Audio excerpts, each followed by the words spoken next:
It's time for Around the Ozarks News, brought to you by the Springfield Greene County Park Board, Kitchen Land USA, and Thompson Sales. Here are your hosts, Ethan and Sarah Forhetz. Hey there, good morning to you. Just Ethan this morning. Sarah can't be with me, but she should be back tomorrow morning. Hope your week is going well, and here we are, finding ourselves on a Wednesday, so we're making progress on the week. Let's do some news. More than a week after at least 7 tornadoes, as well as straight-line winds of 90 miles per hour, knocked down trees and power lines, cleanup is still underway. And because of that, Springfield's Yard Waste Recycling Center is accepting storm debris drop-offs at no cost until further notice. So that's good news. More than 1,000 trees were knocked over across the area. So for bigger loads, if you have some in your yard, for bigger loads, you can utilize the Noble Hill Sanitary Landfill. And for smaller loads, take it over to the Yard Waste Recycling Center. Right now, at least, there are no plans for the city to pick up any kind of storm debris along curbs. A city councilman, though, is trying to change that. Brandon Jensen wants to take money from the city's rainy day fund to pay for debris pickup along curbs. Much of the area hit hard by high wind was a lower economic area, so people may not be able to afford to pay to have tree debris removed.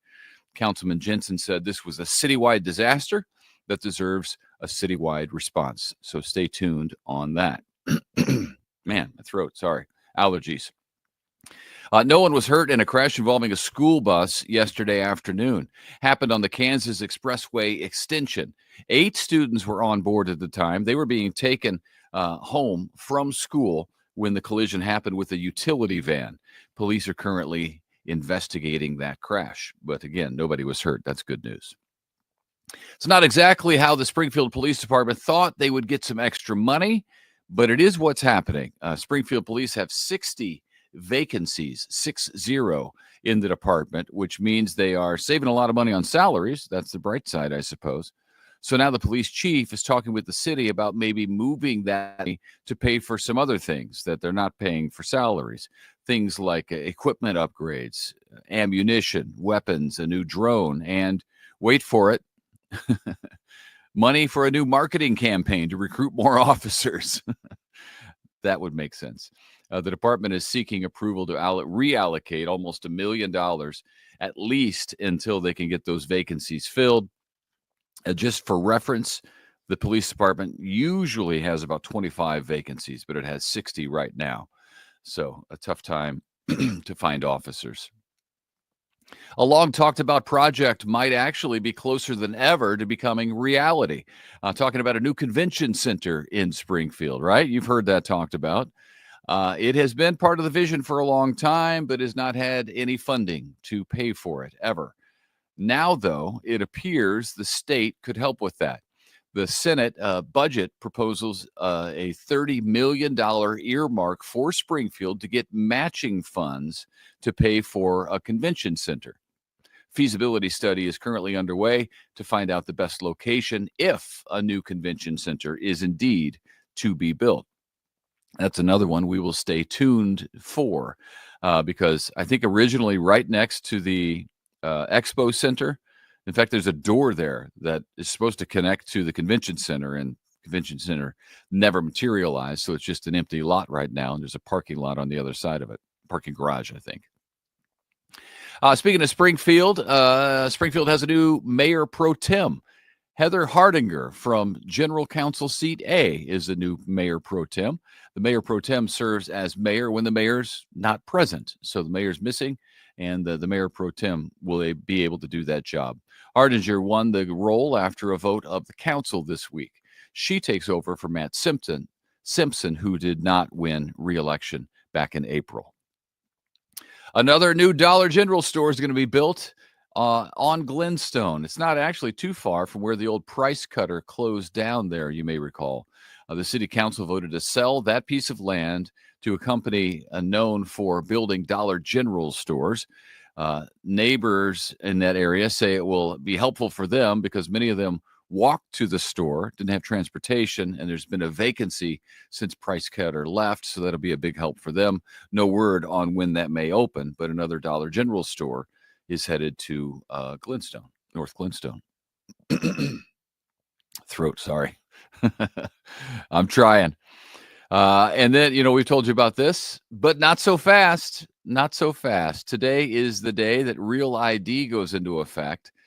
It is going into effect. So that means you will have to have a Real ID in order to travel on a commercial airline or go to a military base. But here's the but.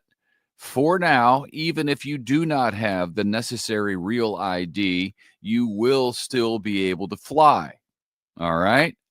They're not going to take that from you just yet. The head of Homeland Security said people without a Real ID may be diverted to a different line and have extra security steps to go through, but will be allowed to fly. So I was just talking with somebody, a couple of people. When was it? I guess yesterday. And about the Real ID. Oh, yeah, it's going into effect. Do you have it? No. I was like, why don't you have it? Well, I didn't think they'd actually do it. Well, all right.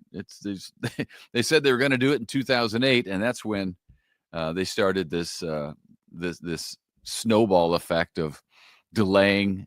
Every time there would be a deadline to get it, they'd say, "Oh, well, people aren't ready yet, so let's not do that."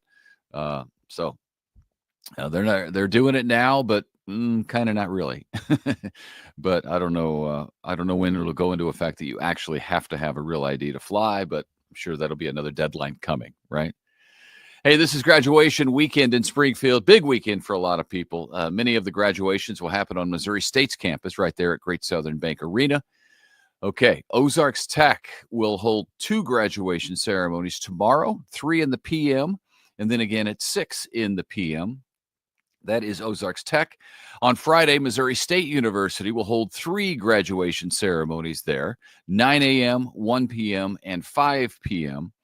And then on Saturday, all 5 high schools from Springfield Public Schools District will hold separate graduations. They'll each have their own. Central at 9 in the a.m., Glendale at 11:30, Hillcrest at 2 p.m., Parkview at 4:30, and then Kickapoo will wrap it up at 7:30 on Saturday evening. So it is a busy time at the arena and a pretty exciting time for students and their parents and their families. So congratulations to all of them. A sandwich shop. We like to tell you about restaurants coming and going. A sandwich shop well known at Table Rock Lake is opening a new location, its second location. It will be in Republic. The Submarina, which is actually a fantastic name for a sub shop near a lake. I don't know how great it is in Republic, but nevertheless, they're not going to change the name. The Submarina is planning to open within the next week on Highway 60 in Republic, right near Life 360 Church, if you know where that is. It will have the same menu as the shop with the same name down in Shell Knob, which has been open for 3 years now. So a new sandwich shop opening in Republic very, very soon. Submarina. It'll be a sister shop to the one in Shell Knob. And starting tomorrow, it is a Nixa tradition, the citywide garage sale. It is tomorrow through Sunday, all throughout Nixa. And if you're wondering where, it's all over the place. You'll probably see several spots. But if you need help, the Nixa Chamber of Commerce has a map of all of the individual sales so you can go check them out over the weekend to know exactly where you're going. I imagine some of the garage sailors are like mapping it out. What's the best route? Where do I hit the ones that I want to hit? Because they probably remember from last year who has good stuff. They're into it. The Nixa Citywide Garage Sale starts tomorrow, and it goes through Sunday in Nixie. So there you go. All right, that is a look at the news on your Wednesday.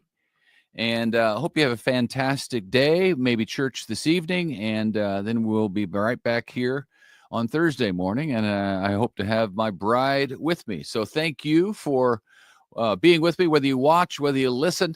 We're grateful to have you as part of the podcast family here at Around the Ozarks News. So be sure to stay tuned, tell your friends, and I'll see you tomorrow.